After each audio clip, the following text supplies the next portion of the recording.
Hey, what's happening, guys? Cody here with Thistledowns TV, the official farm and garden channel of Thistledowns Farm.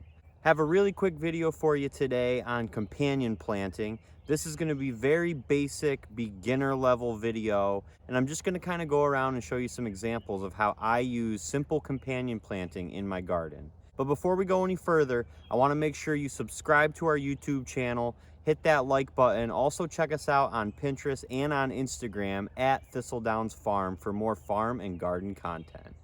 All right, let's jump right into it. So first things first, what is companion planting? For those of you who have never heard the term, companion planting is planting two different types of plants in close proximity to each other so they can both benefit off each other in one way or another. There's several different reasons why you may want to companion plant. Some plants act as pest deterrents for other plants. One might attract beneficial insects and pollinators. Kind of like last week's video about squash pollination.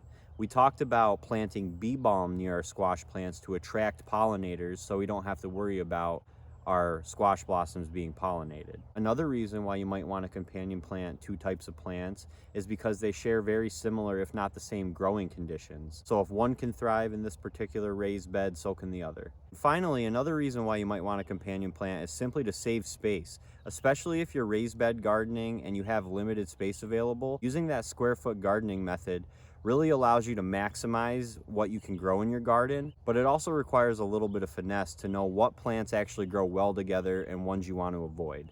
That's a little bit beyond the scope of this video, so for now, I'm just gonna go around and show you a few simple examples of how I use companion planting in my garden. So the first example I want to show you of companion planting in my garden, let's zoom in on the tomato plants here. If you look down at the base, you'll notice I have basil planted all around my tomato plants, and that basil is serving multiple purposes. The strong aroma of basil is an excellent pest deterrent, especially for tomato and tobacco hornworms, which can decimate tomato plants. And I've also actually heard that growing basil with your tomatoes can actually change the taste of your tomatoes a little bit. I gotta be honest, I've had my tomatoes side by side with and without the basil companion planting, and I really don't notice much of a difference, but hey, use your imagination, right? The second way I utilize companion planting in my garden is to plant marigolds all around my cucumber plants. They're actually deterring other insects like cucumber beetles from attacking my cucumber plants. The third way I like to utilize companion planting in my garden is to plant my peppers with my eggplants. And the reason why I like to companion plant my peppers and my eggplants is because they're both members of the nightshade family, meaning they both enjoy growing in similar conditions. So why not throw them in the same bed, maximize your square foot utilization, and grow some nightshades together.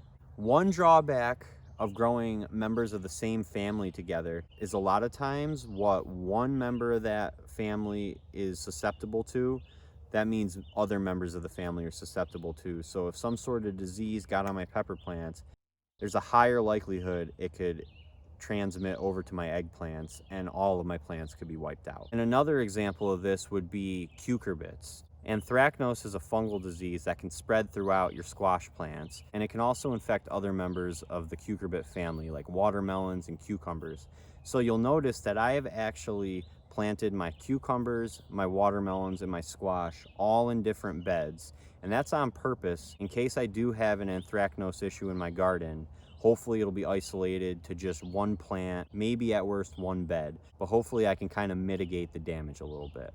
All right, finally, the last way I use companion planting in my garden is to plant radishes with my squash. The reason why I like to plant radishes with my squash are because radishes do an excellent job of repelling squash borers. And squash borers can kill your squash plants before you even know what's happening. I just plant a few radishes around the base of each of my squash plants, and so far, my squash borer problem has been non-existent.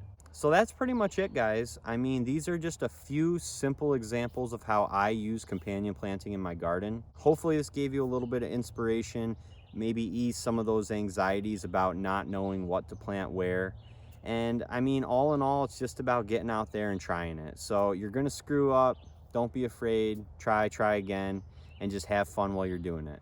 All right, guys, take care, happy gardening. I'll catch you next time.